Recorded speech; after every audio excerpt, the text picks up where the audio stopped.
Welcome to the Easton School Committee meeting of Thursday, October 8th, 2020. This meeting is being held remotely in accordance with the Governor of Massachusetts' March 12, 2020 order suspending certain provisions of the open meeting law. This meeting is being broadcast on ECAT and Facebook Live, and it will be rebroadcast during the week on ECAT. If you have any questions, please type them into the Q&A with your name and address first. All right. At this time, I'm going to make a motion to enter into executive session, and we will return. And with respect to discussing strategy to collective bargaining for the Easton Educators Association, Unit A, and the Southeastern Public Employees Association Secretarial Unit. And by doing so, having this discussion in public would be detrimental to the bargaining position of the school committee. Do I have a second? Durant, second. There is a question in the chat though about timing. I don't know. I'm sorry, it's from Matt Auger. He doesn't have his street address here. Should I read it or no? 5 Brookside Circle. I'm sorry? His address is 5 Brookside Circle. Okay, thank you. It says, do you have an estimated time for reconvening after executive session? You may not know, but just curious. We don't know, sorry. Hopefully quickly. All right, all those in favor? Durant, yes. DeLuca, yes. Wiseman, yes. Star, yes. All right, we will be back ASAP. Thank you, everybody. Can I just make a suggestion for anybody that wants to come back? If the Zoom shuts off, then you have to try to get back in and sort of estimate when that is. But if you go to the ECAT page on Facebook Live, ECAT puts up a screen that says in executive session, and then you can just have that kind of streaming on the side. And then whenever they're back, whenever we're back, they put that up. I don't know if that's helpful, but it maybe try that. Okay.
Alicia, can you hear me?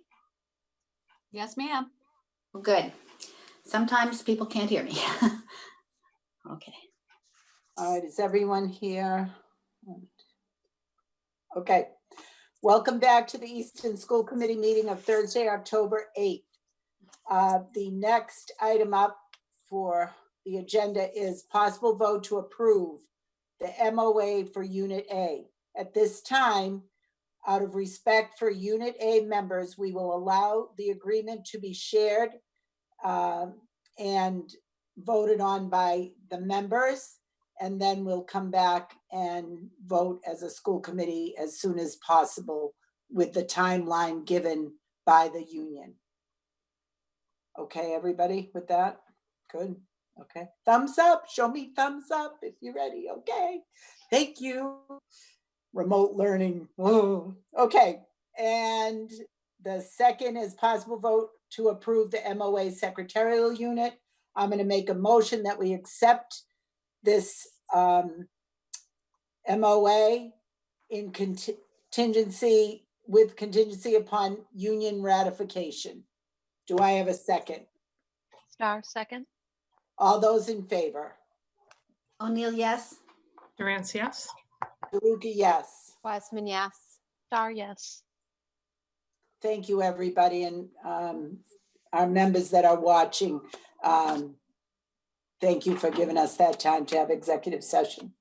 Next up, minutes of August 20th, 2020. Any comments, questions, or corrections?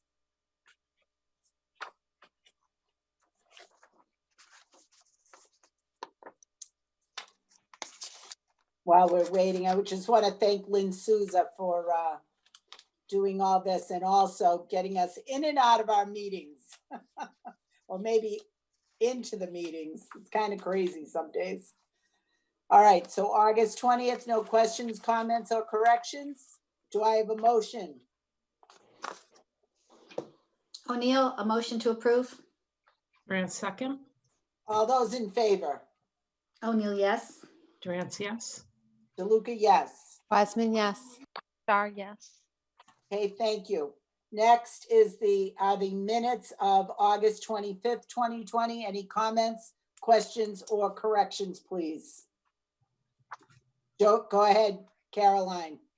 This is an extremely trivial correction, but on page 8, when it talks about soap and sudsy, it should be water, not sudsy soap.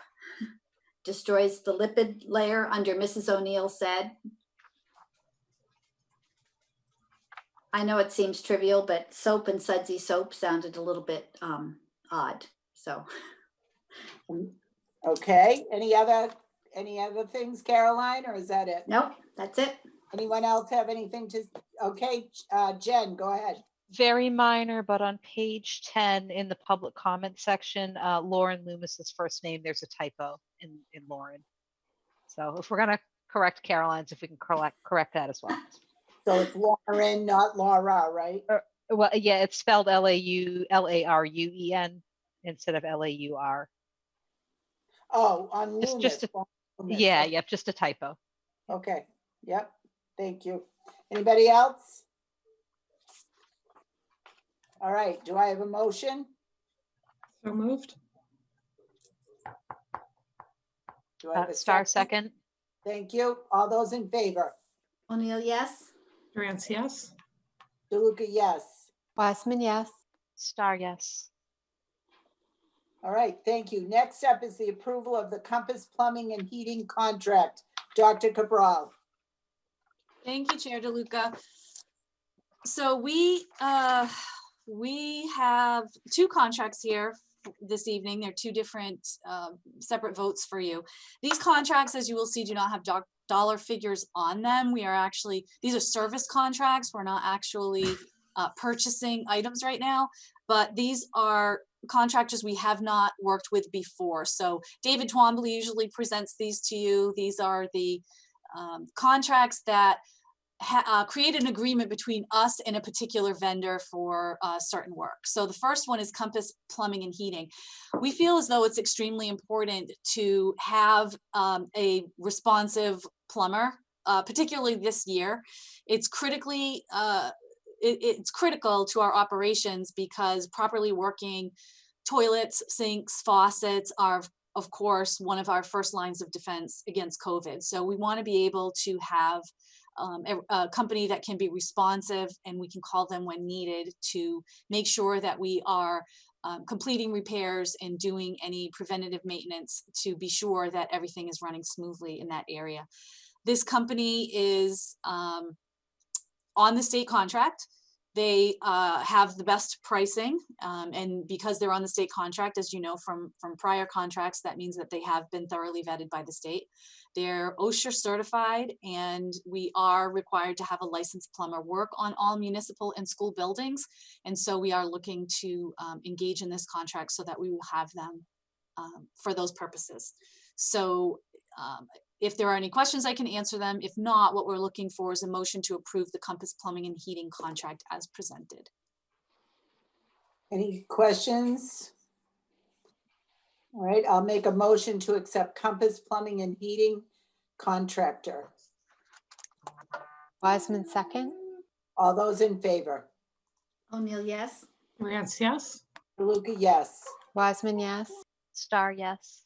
Thank you. Dr. Cabral, approval of Control Technologies Incorporated contract. Okay, so just as important are our HVAC and building management systems, BMS. This is CTI, Control Technologies. They were part of the ESCO solar panel project for the town, the energy service company. They are also on the state contract. They provide services to our computerized systems. We have computerized ventilation systems at Richardson Olmsted, Easton Middle School, and OA. They're periodically provide maintenance and upgrades to other building management systems.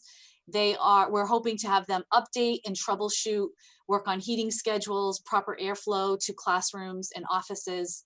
And again, if you have any questions, that's fine. If not, we're looking for a motion to approve the Control Technologies Incorporated contract as presented. Any questions? All right, I'm going to make a motion to accept the Control Technologies Incorporated contract. Durant, second. Second. Okay, thank you. All those in favor? O'Neill, yes. Durant, yes. DeLuca, yes. Wiseman, yes. Star, yes. Thank you. Next up, presentation of DJ Henry Day with possible vote. Dr. Cabral. So we have, as you've heard many times, we've been quite fortunate to be involved in several social justice issues and initiatives in the district, not the least of which has been our partnership with RMK, or Raising Multicultural Kids. As part of that group, we have engaged in conversations for Easton to recognize former Easton resident, DJ Henry. And so one of the many things that have been discussed for this purpose are things to help celebrate DJ's life, to make sure that our students and our current families are aware of his legacy and in his love for life and what he contributed to the town of Easton and his family and friends in his young life. And so one initiative is for us to recognize DJ Henry Day annually in October. We are very fortunate this evening to have Joanne Kaufman, who is chair of our English department, and Matt Auger, who is chair of our History Social Studies department, to work together. They're going to present, Joanne, if you'll remember, represents our ADL, or Anti-Defamation League initiative that we've had going on in the high school, along with Kathy Quealy, the assistant principal, and Matt is very engaged in Raising Multicultural Kids. And so we are working together to try to create this, the first of many events of recognition for DJ. And so they are here this evening to present to you what the organization and the Easton Public Schools has been working on together, and fill you in on these events and answer any questions you may have. We're not looking for a vote this evening or a motion, other than if you choose a motion in support of the efforts. But we felt it was very important, and we thought you would be extremely interested in what has been planned and the trajectory of this event. So Mr. Auger and Ms. Kaufman, if you'd like to take over, please do. Hi, everyone. Good evening. Thanks for having us tonight. We want to talk a little bit about this DJ Henry Day that we have coming up on the 28th of October. So Claudia Ferrara, a OA graduate, in collaboration with the RMK youth and the Henry family, have been big drivers of this and working with us here at the schools to try to make this happen. We've been meeting between RMK youth and the ADL students at OA to try to come up with a plan. And our plan right now is for Wednesday, the 28th, which is a full remote day, to have a day recognizing DJ, where we would have an introductory video with Claudia Ferrara and some of the RMK youth. And they would watch the Defending DJ documentary from 48 Hours, the students will. And then the Henry family is going to be filming a video addressing the students. And then from there, the students are going to break off into their advisories to have guided discussions and debrief from the video. We're creating a website that will, for all the students, that will kind of guide them through the day, that will have links to all the steps and the schedule, as well as some breakout rooms for any students who need to either see a guidance counselor or want to talk to somebody about their thoughts and experiences if they need to at any point throughout this. And then at the bottom of the website, we plan to have some next steps for students who are interested in learning more about it, and who need maybe either who want to talk to more people, maybe want to get involved in the ADL program that we have here at OA. So that's a general overview of the program. We're still working on some of the final logistics. We've gone around the school and talked to all of the faculty here, because the faculty will be facilitating those debrief discussions in their advisories. And we're going to be using the ADL youth as co-facilitators in some of those rooms as well. So Joanne Kaufman, who's here, can talk a little bit about what the ADL youth group is. Good evening. Thank you for having me. The ADL peer leaders were trained last year to facilitate discussions about race, injustice, and many other issues. And they more than support this DJ Henry Day, and will be helping out with the facilitating of the discussion during the advisories. And they're really excited about this. So that's basically what we're going to do. And can you explain why October 28th was chosen to recognize DJ Henry? Yeah, so October is an important month for DJ for two reasons. One, his birthday is in October, but also tragically, October is the month that he was killed. So his birthday, and I should know this off the top of my head, I believe his birthday is actually 20. It's the day after. The 29th. Right. Which is the day after. But we chose the 28th because it's a remote Wednesday. Sure. So given the way the schedule is currently, and I don't know, maybe it's changed based on something that's happened. But the way it's currently, the way our current Wednesdays are scheduled, it worked. And we think that that's a great opportunity for advisories to have a chance to debrief and talk about this in our small groups. And yeah, that's why we chose October. Thank you. Does anyone have questions for Ms. Kaufman or Mr. Auger? Caroline? Not a question, just I'm so appreciative that the two of you have,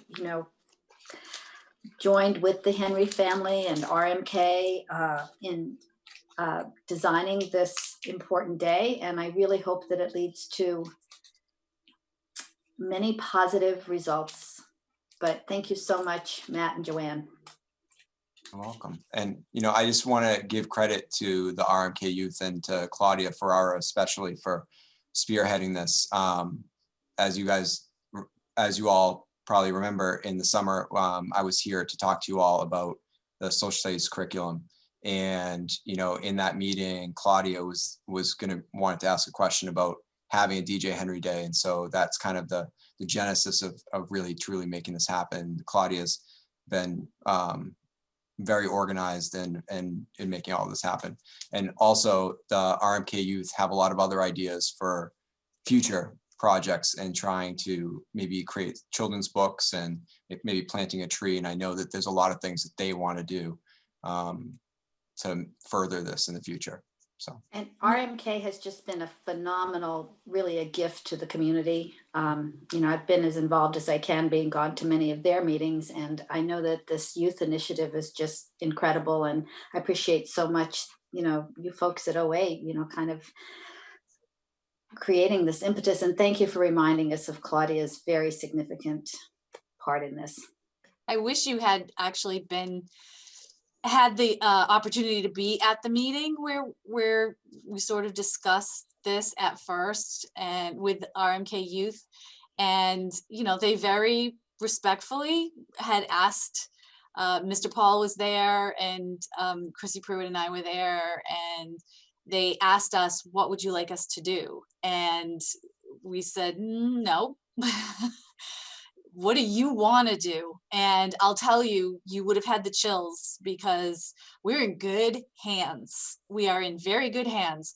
By the end of the meeting, they had this idea with the video and engaging students and many other ideas. And it just was a very proud moment. And DJ's sister was there, and I know she was very touched as well. But please be encouraged about our future, because it was very touching and moving to hear the commitment to this, the belief in why it's important, and, you know, making sure that we keep DJ alive and talk about his life and his contributions, but also make sure that we have the hard conversations with our students about the implications and what this means and how this is connected to our current events and changes that need to be made, frankly. And they're wonderful, and we're very excited to have these wonderful educators, of course, working with them and guiding them and modeling for them. And so we're very pleased to support this initiative and look for your support as well. And the RMK youth were also really, their vision for this is much more expanded in the years to come, you know, starting with the high school, but then moving and really expanding this day to capture everyone pre-K through 12. They have a vision, and it's really chilling to see them in action and to hear their ideas and see how dedicated they are to this work. And of course, we support them all along the way. Jen, I saw your hand up. Yep. So I echo, you know, Caroline's compliments on this, and I'm really glad that as a school community, we're focusing on honoring DJ's memory and on racial justice and social justice as a whole. I know that's not happening everywhere, so we're lucky that it's here, but it's not luck. It's leadership, and it's people willing to have tough conversations and be humble and take risks and just be honest and have a genuine desire to move forward. So in that vein, especially for the faculty who will be working through the breakout discussions without having an ADL youth trained co-facilitator, can you tell us a bit about the preparation that's going into making sure that they're comfortable handling having difficult conversations and facilitating that? Yeah, that's a great question. One of the things that we're working on, we've been having almost twice a week meetings with the RMK youth and the ADLs, we're creating some questions and a guide for teachers to help them through that process. We have also have some PD opportunities for staff to participate in to prepare for that as well. And, you know, speaking for the humanities departments, you know, we have some of these hard discussions, you know, when we teach history or when we teach tough novels or books. So, I mean, some of us have a lot of experience with this, but there are some supports for staff who have not had these tough conversations in their class. Okay. And just a reminder too, actually, as Matt said earlier, providing support for those educators and students as well in the form of the mental health professionals who will be available. We're well aware that this conversation can be very triggering for people, that people may leave with more questions than answers, and we want to make sure it's not a one and done. And so it's a full circle comprehensive approach to making sure that students are exposed, they're thoughtfully engaged and reflective, and then there's a great deal of follow-up in making sure that you know, everybody leaves in a place where they're comfortable continuing the conversation. That's great. Thank you. In the ADL peer lead, oh, Nancy, sorry. Go ahead. The ADL peer leaders will be all year long attending all the advisories and bringing up conversations throughout the year. So Oh, we that's will great. keep this conversation alive. Great. Do I see any other questions? Okay, do I have a? I just had a quick comment. Michelle, go ahead. It's all been said, but I just wanted to echo it.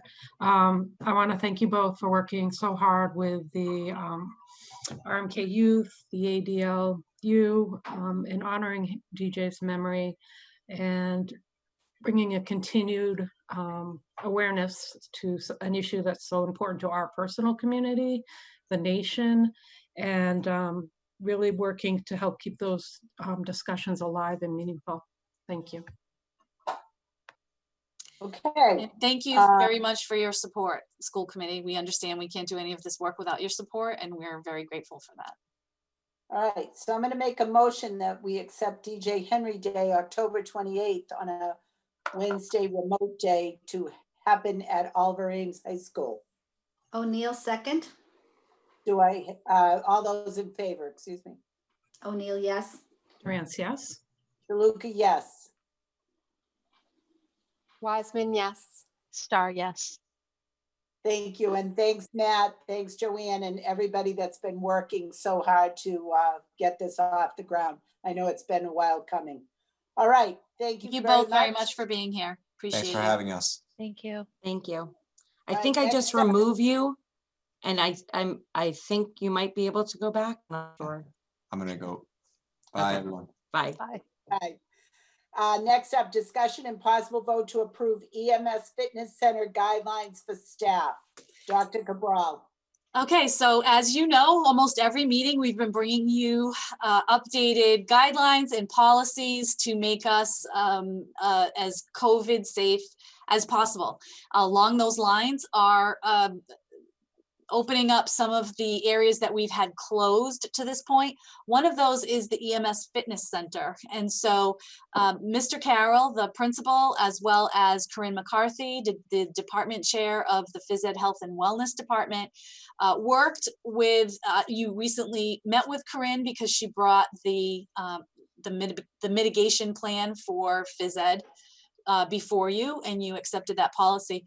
And so she utilized that research and those, excuse me, those criteria for creating this policy. The middle school has a fitness center within its gymnasium, and students and staff have used that over the years. What we're finding is that, you know, this is an extremely challenging time for our staff members, and as we are getting into somewhat of a routine, I hate to even call it that because it's very extraordinary, but as we are getting more practice with our protocols and procedures, we are finding areas that we might be able to provide some mental health and wellness efforts for our staff. So we are not looking to open this facility to students at this time. We know that high touch surfaces can be problematic, which is why this plan is necessary. And as you will see, they have many steps in place, including sanitization and strict protocols for any staff members that are to use the facilities, which includes appropriate social distancing, mask wearing, and as I said, proper disinfection. We believe that this is an opportunity to provide a perk for our staff members to keep their bodies and minds well at this very challenging time. We do have several staff members that make use of this facility before work, during their lunch, after work, and it is typically open to everyone in the district. There are a core group of users that use it, but because it's open all day long and for a bit after school, we believe that a lot of people can safely make use of the facilities. There is, of course, a cap or a limit on the amount of people that can use it at one time. They have to be spaced appropriately, as you can see in the guidelines. And so it is something that we're looking to try to offer our staff. There's not an awful lot that we can offer them right now to try to lift their spirits and keep their bodies active. But this is one way that is cost neutral for us that we would like to offer.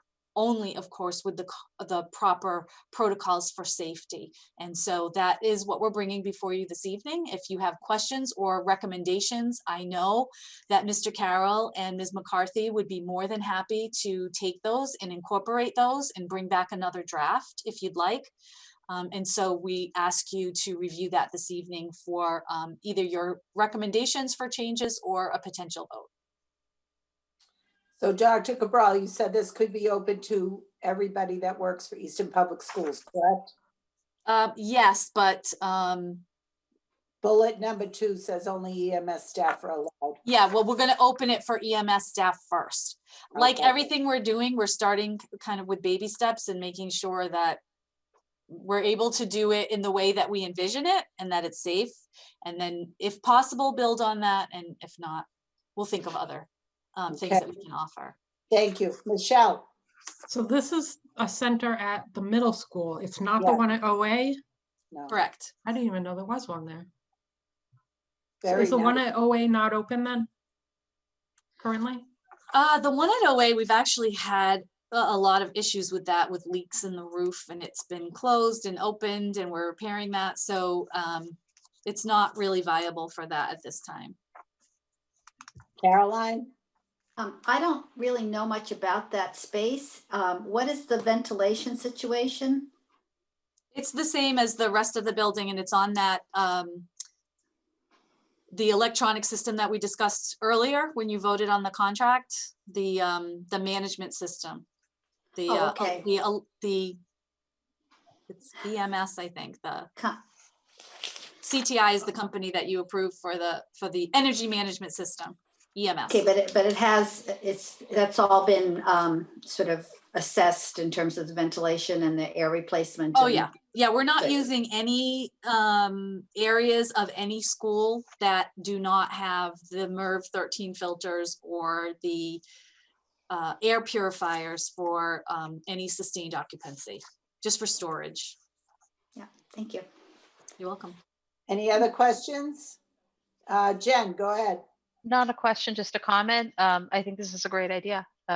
You know, when I was like, oh, what a neat, simple, like you said, cost neutral way to offer what I hope is a valued benefit. And I just think it's great. It's forward thinking, and I appreciate the thought and the time that went into, you know, putting this together so that staff can use that space safely. So good job. Thank you. So as a committee, do you feel ready to vote on this? Okay, I'm going to make a motion that we accept the EMS Fitness Center guidelines for staff. Star second. O'Neill, All those in Yeah. favor? O'Neill, yes? Durant, yes. DeLuca, yes. Star, yes. Yes, thank you. Okay. Thank you very much, everybody, and good luck back to the gym. Woohoo. All right. Number 10 used to be the COVID update, then it became the reopening update, and now tonight we have district update. Dr. Cabral. I don't really have any significant updates. I actually think that's a good thing. We do not have any, at this point, any confirmed cases of any student that has been in any classroom or staff member. And if so, we obviously would immediately do contact tracing and notify anyone who is considered a close contact, which again means anyone within 6 feet of the patient for any time longer than 15 minutes, with or without masks, doesn't matter. We're actually going a little bit over 6 feet because all of our desks and workstations are 6 feet apart. And so we collected seating charts from every teacher for every course, class, and grade in the district. And we are ready to contact trace. Hopefully we won't have to. But if we do, students surrounding a particular student, even though they're technically 6 feet apart, we are considering them close contacts for to be absolutely cautious, of course. But we have none to report, fortunately. So we do meet daily with the Board of Health, and we keep in touch regularly on weekends, very early, very late at night. Basically, we're 24/7 on that. As you can imagine, COVID doesn't rest, and so we will not until it's gone.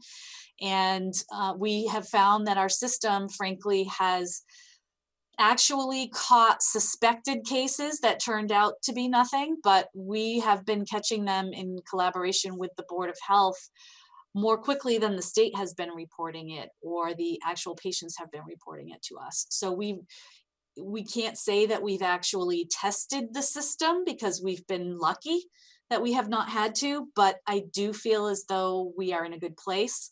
We've done sort of drills to spot check. If we had student X, how quickly could we do the contact tracing on that person? And we have been able to do that successfully. So we are hopeful, but I can't say it's been tried and tested, and I'm happy to say that, frankly. But we are confident with the system so far. So I don't really have a district update on that. We have had a lot of questions. I will say we've had a lot of parent inquiries about attending all 4 days or when students can come back to school full time. We do take that as a positive because you know, we're hoping people, that is an expression of confidence in the systems and protocols that we have in place. However, we do want to make sure that we maintain that. And so as of now, only in very extraordinary circumstances, typically at the recommendation of an educator, are we inviting students to come for 4 days if they are cohort students. And that would be based on either IEP needs, it would be based on mental health needs. But if there are any requests, of course, continue to contact schools, but that is a decision that will be made as a group with the professionals in the building based on how the student is progressing so far. We have very limited space, and as far as the question about when we will have all students back, there are many matrices that we will use for that. We have talked about that often. They are listed in the playbook that we sent out to all families and staff. However, I can say that because we are at space capacity, that wouldn't even be a conversation until the CDC limits the social distancing recommendation from 6 feet to at least 3 or 4 feet. And so that has not happened yet. And so we have not embraced that yet. And until that happens, it actually will not be a conversation because we physically cannot fit all students back in the building and maintain the 6 foot social distancing at this time. So if people are looking sort of for something to begin that conversation, certainly that's the most publicized item that I think people could look for. And then of course we would look more locally at our trends, and we are currently yellow in Easton. We are still confidently open. We do discuss any cases that may be even remotely connected with the Easton Public Schools, and we do not feel as though there's any danger whatsoever. We have to remember we have some assisted living group centers in town. We have a college in town. And so it is possible sometimes to have clusters of cases or close contacts. And they are people who really have nothing to do with our students or wouldn't have contact with them. So that's why it's only one of many matrices that we do use.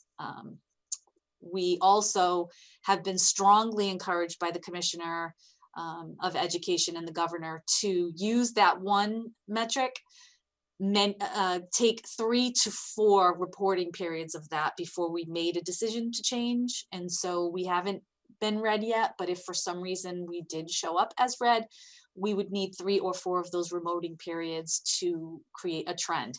Or, as I said, we could be in yellow or even green, but the minimal number of cases may all be in a concentrated place in a school. And so we would maybe consider limiting participation. And that's why those metrics are not foolproof, because it really depends, where are they? Who are they? Sometimes it's just a large family and it has, again, no school age children. So we really need to, I would love to just give a graph or a chart. Believe me, it would be a heck of a lot easier for Chrissy and I to just be able to say, oh, that ticked it off, we're done. But much like correcting an English paper or a research project, it is never really cut and dry like that. And so we will keep everybody informed. But as of right now, we feel very good and very fortunate about where things are. The only thing that I would do is please encourage people to remain vigilant when they're outside of school. We think that is extremely important. We know that the holidays are coming, cooler weather is coming, people will be spending more time indoors. And we also know that the governor is relaxing some of the restrictions that have been on bars and restaurants and social events in town and in the Commonwealth. And so we would just ask people to please remain vigilant. Honestly, being able to keep our schools open is heavily reliant on our civic responsibility to one another outside of the school building. And so we just ask for the continued cooperation. Our parents have been wonderful and patient and cooperative. And we just ask for that sustained patience and cooperation. And I believe that will help us to be extremely successful in keeping our children and our staff safe. Any questions for Dr. Cabral? Go ahead, Caroline. I do actually have a few questions. First of all, I'm just wondering in general, how do you feel that the compliance has been in terms of the wearing of masks and the social distancing? Particularly, I'd like to know at the secondary, the middle school and the high school. Actually, we think it's been wonderful. Not only have Christy and I been through all of the buildings on multiple occasions, I made sure that we were there on passing periods. I made sure that we were there dismissal, arrival. But not only that, but our administrators and our teachers have really gone out of their way to tell us just how impressed they've been. Many of the things they thought even our youngest children would have difficulty with, wearing the masks, wanting too many mask breaks, or being fidgety, touching their faces too much. Students at the secondary level really congregating in many places, or not participating in the desk cleaning. They really haven't seen that. I have to say, statistically, I imagine that there are isolated cases, but it certainly hasn't risen to the level of coming to our attention, and we meet with the principals often. I'm sure they would share that, because we would be working on problem-solving procedures. I literally saw one child so far that had a mask, perhaps. It was here, and as I was talking to his teacher, we so slowly started seeing it do this, but before it got under his nose, the teacher looked at the child and went, Johnny, mask, and he hiked it right up and it was fine. That's literally the only thing I've seen personally. And I have had 0 reports of anyone having difficulty with someone refusing to wear a mask. I've gotten no medical requests. So it's possible that principals have gotten them, and they have been able to come up with acceptable plans. But honestly, so far, nothing has come to us, and everything we've seen is extremely, extremely encouraging. The kids are fantastic. They're so resilient. I was talking to the PK to 2 principals the other day, and we were talking about how shocked we were that the children were fine with the difference in the directions in the hallways and the directional signage. And I thought for a second and said, well, to be honest, most of those kids have only been there for a year, maybe 2 years, but the first year they probably hardly remember. And all the other kids are brand new. They've never even been in the building before. So that's nothing new to them. So they're adapting very, very, very well.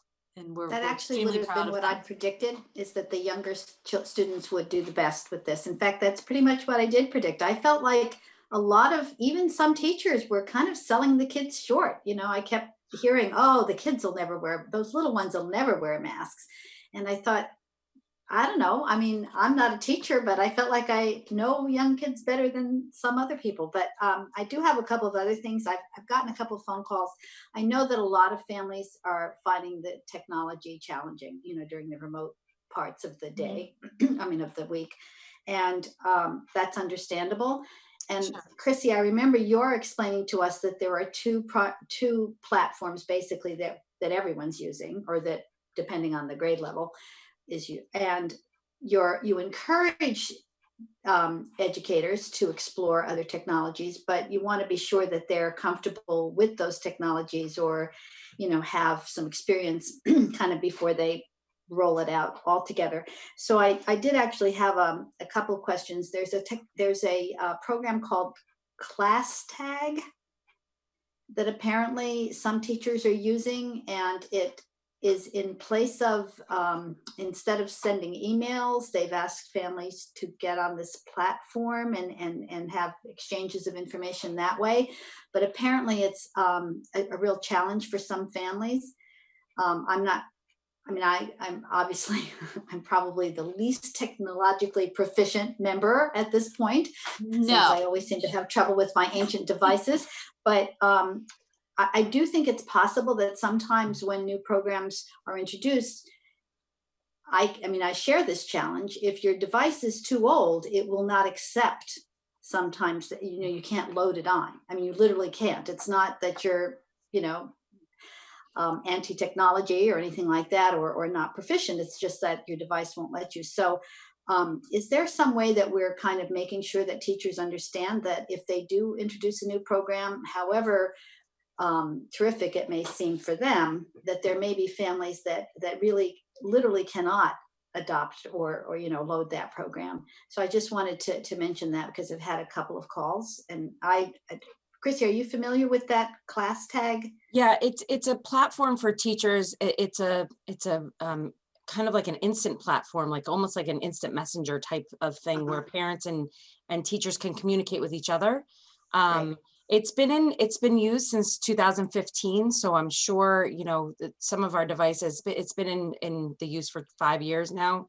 So our teachers are so mindful of I just hope that a parent would reach out to the teacher to say, I'm having trouble with this app.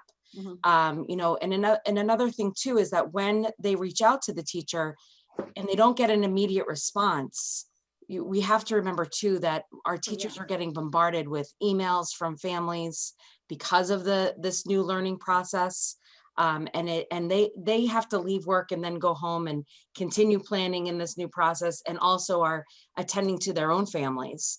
And so, the parents aren't necessarily getting the immediate response from teachers that they might used to be getting in the past. And it could be a little frustrating. So I just encourage families to just continue that communication. I know at some of the schools, the front office is helping a lot with the classrooms and when parents have questions during the day. So we encourage the parents also to call the front offices. Our clerical aides and secretaries are answering tons of questions and ready. They are that, you know, we were in a school today and the secretary was saying, well, I'm ready, I'm here, I got it all open over here, and I'm waiting for the parents to call because I'm going to help them. So, you know, so we're the teachers in the moment can't help, you know, because they're focused on the kids. Of course, of course. Yeah. And you know, so again, just to reiterate, I'm sorry to just keep saying this over and over, but I really just hope that the parents reach out to the teachers and the administrators because they will be able to assist the parents. Yeah, and And I would echo a few things there. First of all, I'm not familiar with that program, so I can't help you at all. But if anybody's well aware of how frustrating it is to be using technology you're not familiar with, it's our educators. And so they are very sensitive to that issue. I can't tell you who's using that. I can't go to them and tell them. So I appreciate that people reach out to the school committee or even reach out to us, but we have to tell them to make sure the teacher knows, because otherwise I don't know who to tell that they're having an issue. And I can't help that parent because I'm not familiar with the program. So the teachers will definitely be responsive. I still have an automated reply on my email, and I keep saying when my email goes under 4,000 in my in my inbox, I'm going to take it off. And I have not taken it off yet. So it's not just that they're so busy, which they are, as Christy just indicated. It's because people are utilizing email maybe 4 or 5 times more often than they used to, because they can't come face to face. They don't come and pick up their child like they used to and have the teacher outdoors so they can chit chat. They don't have those one-to-one opportunities. So they're really relying on the email. So it's fine if the teacher is requesting something and the parent or the child can't do it yet. It's fine. It's really fine. They can find another way to do it. The teacher can call, they can email, and they will ultimately figure it out. I don't want anybody to be worried that they may be missing something really important because they're not on a platform that everybody else is. We're still figuring out these systems. Like Chrissy just said, at first, all of the teachers were trying to problem solve right then and there in real time. We saw teachers with 10 students in front of them and another 10 online, and there's a grandparent trying to help their child, and everyone sitting there stopped while the teacher's trying to help the grandparent open the video for the student. Everything's sidelined. So we had to come up with like, okay, how can we problem solve that? Well, we can help grandma, but we can make sure the kids are still on track, the teacher's not sidetracked. And so, as Chrissy said, in a lot of the schools, we have them rerouted to the main office. So people may be being told by the teacher, okay, call this number, they're going to help you, and then they log them off. It's not because they're trying to pass the buck. It's because we've really encouraged that so that they can keep the momentum of the classroom going. So if they can't get in touch with the teacher, typically the school secretary or the principal can get them the information that they need. And so again, we just want to make sure nobody panics about missing anything. We'll make sure everybody's back up to speed. We know there are some access issues and whatnot, and it's perfectly fine. Just like when we had no power. It's okay.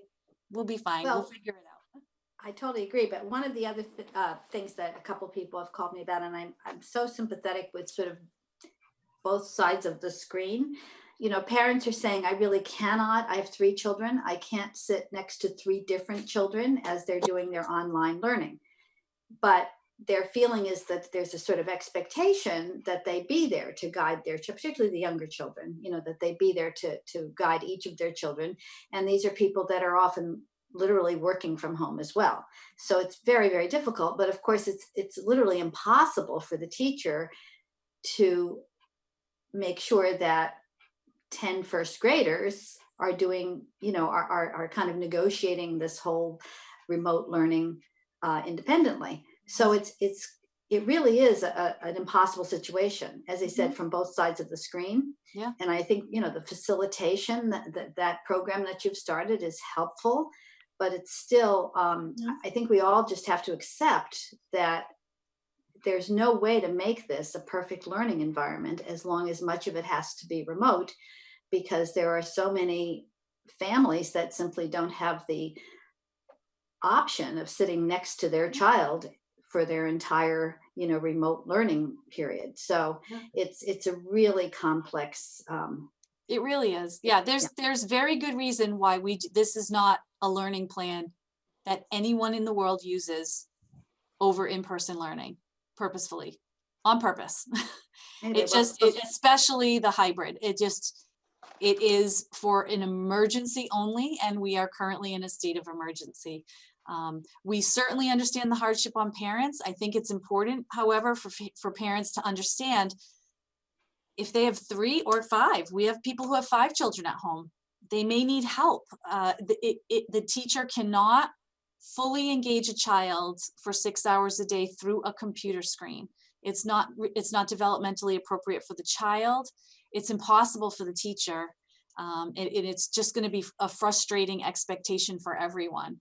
So we're hoping that the parents understand that, we have tried to make services available between the YMCA, Maplewood. We know there are some parent pods. Stonehill has a lot of students that are working remotely that are doing some tutoring or babysitting during this time. It may be cost prohibitive, and we realize that, which is why we try to create some low cost possibilities for people, but it's a shared responsibility.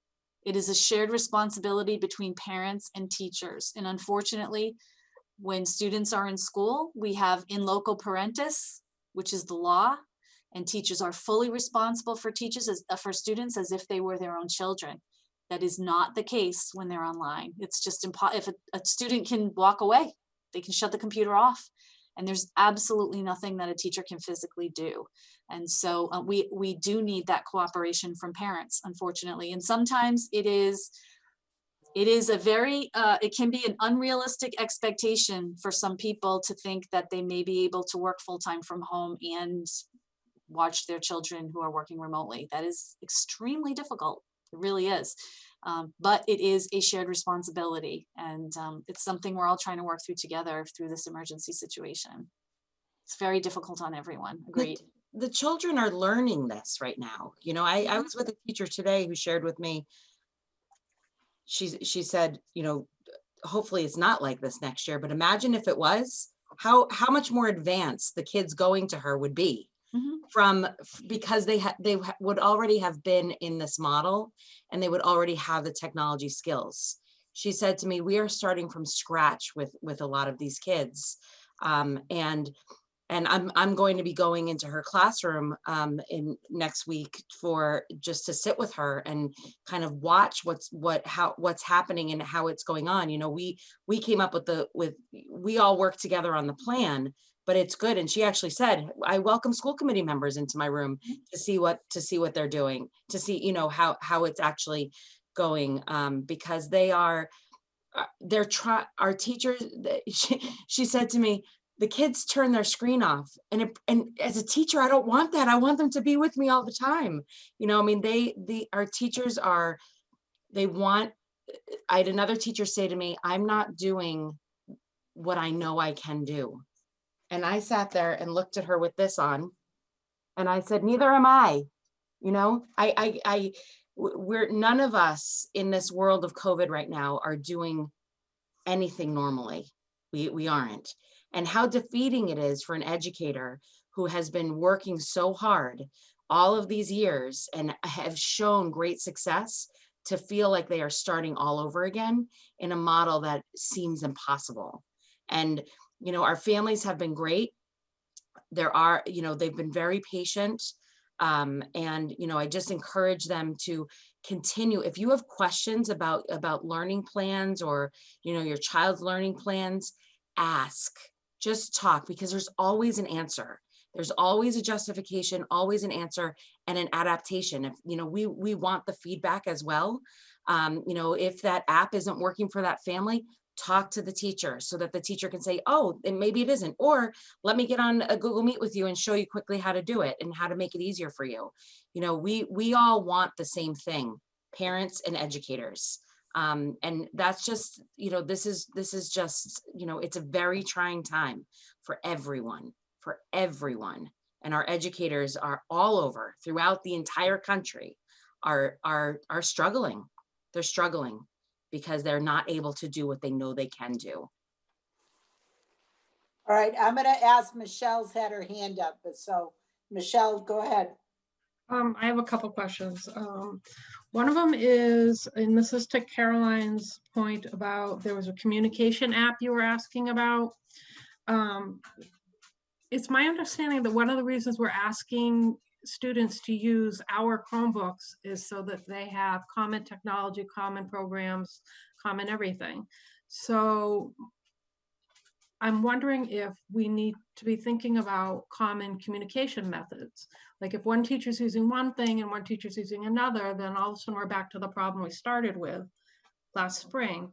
And how would we be monitoring the security of random apps of whatever that weren't approved by the school? That's my first question. And then my other question was about, I remember a while back, reading emails about internet issues. I'm just wondering if that's been resolved. Teachers and students were getting kicked off. Is that? Again, they're really going to have to contact the school, because I can't answer something that specific.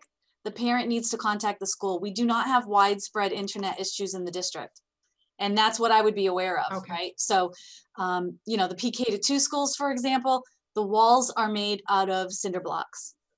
That just prevents access points from reaching one another. And so we just keep adding them and adding them and adding them. Was it at a PK-2 school? I don't know. Was it because somebody didn't have an appropriate device? I don't know. Sometimes it is said that it's an internet issue, and it's not. Google had some connectivity issues. Right. That has nothing to do with us. The district is completely up to date in every single school in the district, even off campus, in our infrastructure. So I can't, that's why I never try to pawn off questions, because I don't want to answer them. It's just that I'm not the most reliable source for that. It really is important that they go to the first person, which would be the teacher and the principal of the school, and they can answer any specific questions. We do not have any widespread internet district issues at this time, and we have not since we started. All right, what about my other question then? Yeah, I was just trying to think what that was. It was about using common technology, Oh, okay, common yeah. programs and communication apps, so we can't necessarily monitor. So we have agreed with the teachers that we are going to require 2 platforms that they are mandated to use. We can't mandate anything else after that. Anything that a teacher uses after that, they're doing on their own to really be creative. You got to think of technology kind of like stories that a teacher chooses to read in their room, or how they might decorate their bulletin boards. It's really very highly individualized. The teacher has to be comfortable with it, but it's also important for the students. They're making decisions. You well know this, Michelle. They're making decisions based on the capacity of the students in the room.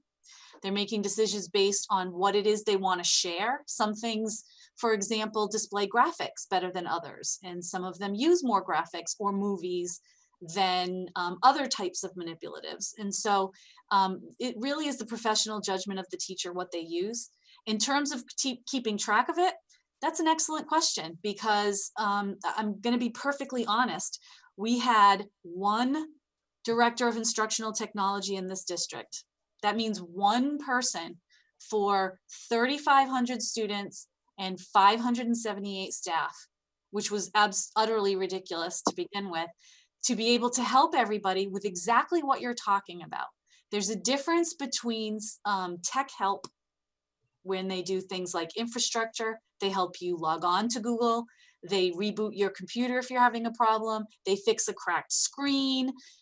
And IT, which is instructional technology. Instructional technology is finding the apps that work best for particular applications, training teachers in how to use them, training parents in how to use them, making sure they're compatible with particular devices and machines, being able to make instructional choices, which is why we had a certified teacher who was also technology certified in the role, to troubleshoot with a teacher saying, listen, I want to display this, but the kids aren't getting it because they're at home and I really need them to see it in 3D. I have an app, there's an app for that, you know, and they show them how to do that. We lost that position due to a lack of funding. And frankly, while we tried to help people understand the difference between tech help and an instructional technology person, it's very difficult when we weren't in a situation like this for people to really understand that difference very well. And there was a wide consensus in town, as you remember, that that was an unnecessary position. Now more than ever, that would have been amazing. One of the things that that person did was keep track of every single app, program, and software that was used in the district. Every single one, vetted them all for security, for accuracy, for usability, for what devices, for age, for developmental appropriateness. We have no one to do that now. We have no one to organize that. We have a wonderful tech department of 4 people for all of these devices, but they've never been educators. They're not educators. It's not their fault. It's a different job. It's just a different job altogether. And there's no one in the district leading that right now. And it's a tremendous loss for us. And I think we're seeing now just how important that is. There's no one to coordinate that. There's no one to keep a log of all that software. Chrissy and I are doing contact tracing and meetings with the Board of Health every day and learning about aerosols and filtration systems, and there's just no one to do it, unfortunately. So that's the frank answer. Well, and also it's, you know, we encourage our teachers to experiment with things, with new things that they see or that they might see friends of theirs or their children's teachers using, because we had a teacher experimenting with Seesaw, and guess what? We are all now PK through 2 using Seesaw. She started using it, a couple more teachers started using it, and then we found that it was the most appropriate tool for our PK, our developmentally appropriate tool for PK to 2 to use instead of Google Classroom. And so, you know, that's all because one teacher started experimenting with it. And so, you know, a teacher using ClassTag, she or he might be trying to find a way to improve parent communication. And they might be experimenting with some different tools. And, you know, in a couple of years, we might all say, remember that conversation we had about ClassTag? And the whole district might be using it at that point. You know, we, during our professional developments, our teachers are saying, I'll do a session on this. I found this tool really helpful. And, you know, I think that this is just another one of those during these next few months, or, you know, I think that we have to be really cautious about trying to streamline and manage all the different things that are out there, because our teachers are trying to find their ways, and they're grabbing onto things that they see might work for them. And, you know, that one particular app, they might say, yeah, after a couple months, it's not working like email might or something else. Or they might say, it's great. Chrissy, let's talk about this. Let's, you know, bring this to a broader scale. Let me share this with people. So, you know, that's just, in this time, I would just be cautious about mainstreaming certain things. Jen, go ahead. So I know in the older grades, everything funneling to Google Classroom is a life changer. I'm thinking back to when I had 4 kids in the district. You know, 2 of them were little. They were on assignment books and folders, which was its own nightmare. Yeah. And then I had 2 in middle school and high school. And at the time, it wasn't standardized. So to get an accurate picture of assignments, I was checking, I'm not exaggerating, between 14 and 18 different sources and pages. We had various, you know, some were using Aspen, some were using Classroom, some were tweeting homework because that's where the kids are and they could find them easily. So they'd be tweeting. I'd want on Instagram. I'm like, I'm not downloading Instagram. I can't get it on my phone, you know? So it was like this like a whack-a-mole of trying to figure out where everything was, and having that centralized has been like, oh, let's just pull up Classroom, check that to-do list and see, oh, no, actually you're not going out because you've got this and this to hand in, right? So, and I'm hearing and feeling from the younger parents of younger kids where it's more spread out, that I think that's what we're hearing, right? And I can totally empathize with it, because it was a significant investment of time and energy just to figure out what my kids were responsible for Sure. doing. So And- can we talk a little bit more about what's happening? Like, I know they're not using Classroom. Does Seesaw do the same thing? Or are teachers doing assignments? Some are emailing it, some are here, some it's posted there. How's it working for the younger kids? So If I yeah, can go ahead. interject, Chrissy, sorry. No, go ahead. I'm familiar with Seesaw, and it's awesome. It's like Google Classroom for little ones. It's amazing. Yeah. The only thing that's different about the little ones is that our teachers are very mindful of having time not on screen. Yeah. So having activities that they're doing at home that don't involve screen time. So I think that is where it could feel like there's things all over the place, because But they're all posted in Seesaw. right. The activities are being posted, but the hard copies are being sent home.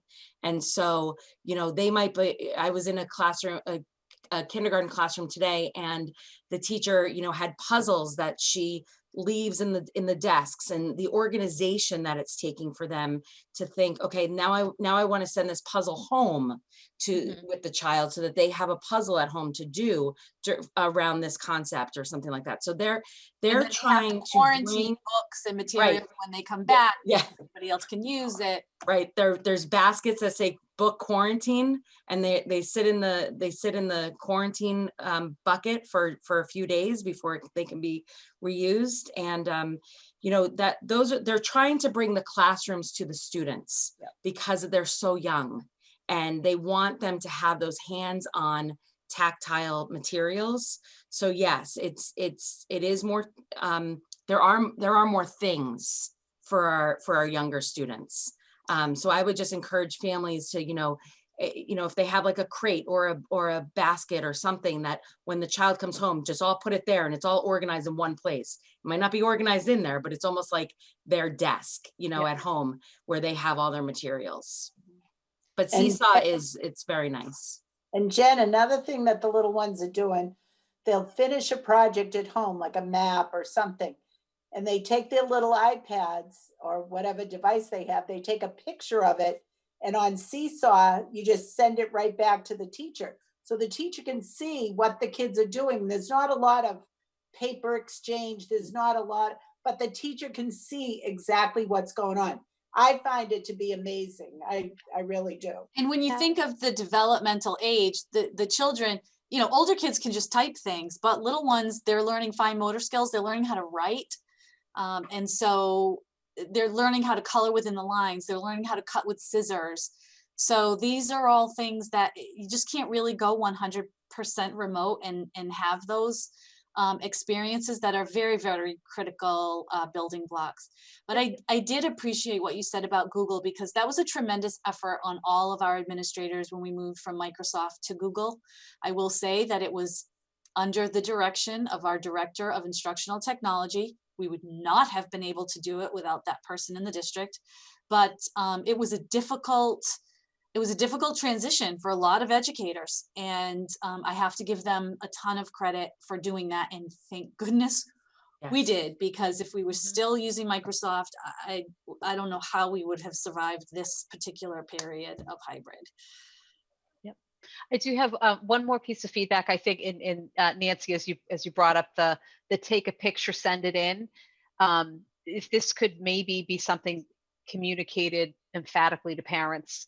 A lot of people don't know that you can take a picture with a Chromebook. So they're taking a picture on their phone and then trying to figure out how they get it to their kid's email, which can't receive it. So then they're putting their kid's email on their phone or adding, something else to their phone so that they can get it from there, not realizing that the Chromebook itself or whatever device they have, you can just take the picture right from there, and it uploads it and your life is a lot easier. So that's something I've seen come up a handful of times. So I'm sure it's been communicated, but It'd be a great video we put on a parent website about how to take a video with a Chromebook. yeah, video or even like a still photo. picture, a Mhm. photo. Yeah. Yeah. It's a Yeah, learning that would be, for I think, a everybody. big help. Yeah, and also just remember that our kindergartners and first graders don't have Chromebooks yet. We're still waiting Yep. for those Chromebooks to come in. Yeah. So again, that's another thing that, you know, they haven't come in yet. Parents are utilizing their own devices right now. If we have an extreme situation, we've been kind of rerouting some, but they're coming in late October, beginning November now, Mhm. which again is still a worldwide issue. And, you know, so that's why there's more materials going back and forth too. But I really like that about, and I was thinking because the kindergarten, first grade Chromebooks are touchscreen. So yeah, so they're touchscreen and they can't flip, but it'll be easier for them to manipulate that and take pictures. Yeah. But yeah. And we, you know, we have to keep that in mind too. Not everybody has the right equipment yet. And Yeah. we do think that's going to be a game changer. So teachers right now are not teaching things like how to take a picture with it because Correct. not everybody, don't not have every it. student has a device that can. Exactly. And they really want to have be able, wait. And that's why we want everybody to have the same devices so that Right. teachers can do universal Exactly. lessons like that. But exactly. in K-2, K-1, K and 1 we're waiting for the devices. right, grade Yes. 2's all set. The grade- PK1 most still grades, doesn't yeah. have their devices. So we really think that's going to be a game changer once they come in. And again, it's just one more thing that's out of our control right now. But certainly you would expect to see more coordination of things like that once they're all in. Everybody's using many different things right now. Yep. Okay. Are there any other questions? All right, thank you. Public comment, Chrissy, anybody? No, thank you. Superintendent notes? Just one. I did want to point out that the Thailand trip for February 2021, that's the only one that we have sort of on the docket. You had approved that as a committee. Unfortunately, I'm sure you understand that Ms. Macrinos, the advisor that was in charge of that project, taking the students, are canceling that trip for obvious reasons. It is not until February, but certainly there's a huge unreliability factor of what will happen, and the longer they wait to cancel, the more it will cost. So that is through Education First, or EF, a company that you're very familiar with. And they are going to provide a full refund in the form of a voucher for any EF trip, whether it's school sanctioned or whether a student goes away for break or college break. It's going to be valid for 2 years, or a full cash refund minus $500, unfortunately, for a withholding for booking planes in advance. So if they get a full cash refund, it's minus $500, but they can get a full refund in the form of a voucher for a future trip, either on a school trip or even a college trip. If it's a senior or a junior, it will be good for 2 years. So we just wanted to let you know that that trip is officially canceled, and that information has been forwarded to all parents, and they are able to make a decision and take advantage of what kind of refund they would like. And we have no other trips planned at this time, so we're not monitoring anything else for you. Thank you. Assistant Superintendent notes? You're on mute, Chrissy. I know, it's one of my pet peeves when somebody's like, you're on mute. I just did it. So yeah, I was just going to talk about some of our experiences in classrooms over the past, couple weeks. And I really confidently know that and I am going to use the superlative all of our teachers are working so hard. And, every single classroom, educators, thank you. I always say teachers, educators, are really working so hard. And it's really been, they inspire me every day. I come back into my office and I'm like, okay, I have to make sure there's no downtime because they're working hard. I need to make sure I'm working hard for them. And, they inspire me every day. So I just wanted to let the community know that, you know, we're really lucky here. We're very, very lucky in Easton.